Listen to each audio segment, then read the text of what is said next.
రక్షకుని చూడవచ్చిన ఆ గొల్లలు జ్ఞానుల సందడితో రాజుల గుమ్మమును చేరెను అగోచరుడైన యేసు వార్తలు.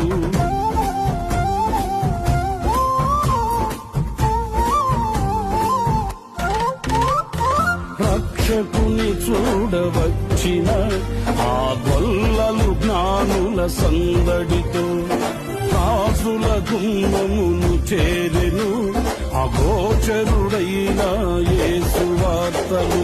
సింహ స్వప్నమై నిలిచెనుగా, సింహాసనములు వదిలెనుగా, శిరము వంచి శ్రీమంతునికి సాటి లేరని కొలిచిరిగా.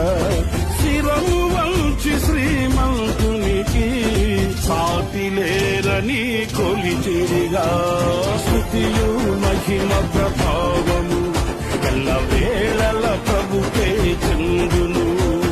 స్తుతియు మహిమ ప్రభావము ఎల్ల వేళల ప్రభుకే చెందును. రక్షకుని జన్మస్థలమా యూదయ బెత్లెహేమా, రక్షకుని జన్మస్థలమా యూదయ బెత్లెహేమా.